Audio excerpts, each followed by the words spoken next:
Here I've got Neffos C7s, and let me show you how to change screen timeout on the following device. So at first you have to open the settings, then find and select the display, here you've got it, and then go to the advanced options. Now select sleep, and it's time to personalize this mode, so you can pick 15 seconds, 30 seconds, 1 to 5 minutes, 10 minutes or 30 minutes.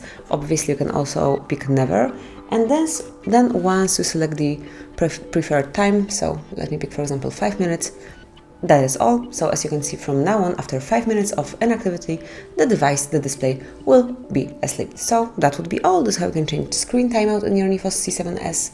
Thank you for watching, please subscribe our channel and leave the thumbs up.